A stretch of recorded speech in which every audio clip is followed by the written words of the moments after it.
My battery health on my iPhone has tanked again, and I think I might be the problem.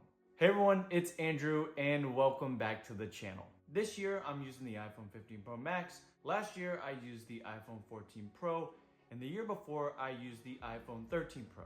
And every single year my battery health has completely tanked. My 13 Pro after a year was 87%, my iPhone 14 Pro was 90%, and my iPhone 15 Pro Max currently sits at 89%. Prior to doing tech and YouTube and being in the tech space of Twitter, I didn't really think about battery health, and now it seems to be something monthly that someone brings up online. Honestly, I had never even paid attention to the idea of it. I find it interesting that something can be so niche within iOS or even in the iPhone community and yet cause such a huge discussion. Anyways, I wanted to talk about the main reasons why I think my battery health has tanked every single year for the last few years, and some tips and tricks how I think you can prevent it. I feel like this needs to be said, but no matter what you do, your battery health is going to degrade because that's what batteries do over time. I do want to point out, if your iPhone is within normal range, which is about above 80%, you don't need a new iPhone. In fact, if it does go below 80%, you can just pay $69 to have Apple replace your battery. You don't need to upgrade your phone. Really, I would say every 3 years is probably good enough. All right, so if you don't know and you want to check your battery health, all you have to do is go into your settings, then battery, and select battery health. It's going to tell you the expected performance, which for me is normal, like I said, above 80%. It's also going to show your maximum capacity. A newer addition is the cycle count, which your iPhone might not have that if it's not a newer model. And the newer phones have a manufacturer date and the date of like first use. Going out of this setting and going into charging, I've not tested it, but a lot of people recommend to keep your charge limit to 80% and to not let your iPhone fall below 20%. I've never tested it, but people that seem to have higher battery percentages over time use that method. I also have clean energy charging on. It's just a feature, why not?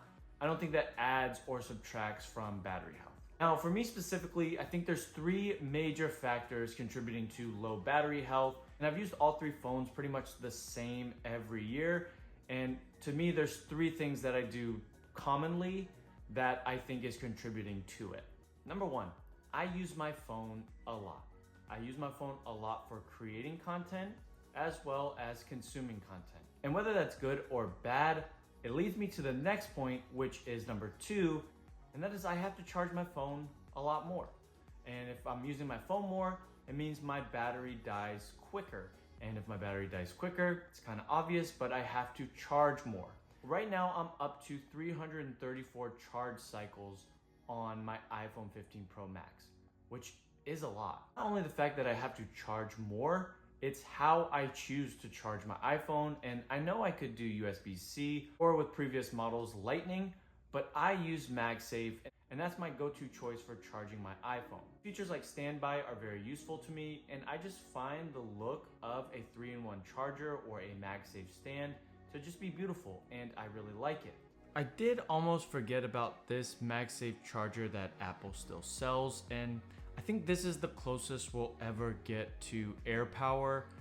Maybe battery technology is just too much for Apple. They no longer sell the MagSafe Duo or the MagSafe battery pack, and I hope they bring it back with the iPhone 16. I don't think they will, but I can't forget this. This is actually a pretty good charger, underrated, and it only costs like $35. And I'm sure this is probably one of the more safer chargers that you can buy. But yeah, the way I charge is also contributing to poor battery health.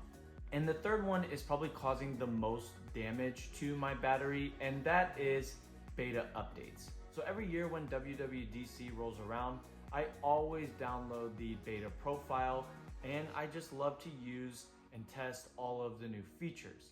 And with that comes a lot of bugs, issues with the OS, issues with overheating, and issues with battery life. And I know I shouldn't put a beta on my main device, but I just can't help it. I love testing out all of the new features. In my opinion, and this is just my opinion, feel free to fight it out in the comments below, but if you want to save on battery health, don't use MagSafe, use your Lightning or USB-C port. try to avoid downloading one of the iOS betas, keep it on the released version, and maybe put down your phone a little bit more. And believe me, I struggle a lot with the last one. All right guys, now it's your turn. Let me know in the comments what's your current battery health, and just to make it a little bit better, what iPhone you are currently using. I think that helps out people to just have a good conversation. So put that in the comments below. Don't forget to like this video and subscribe to the channel. We're almost at 40,000 subscribers, which is great. So just keep on liking, subscribe, and as always guys, thanks for watching. God bless, and I will see you on the next video.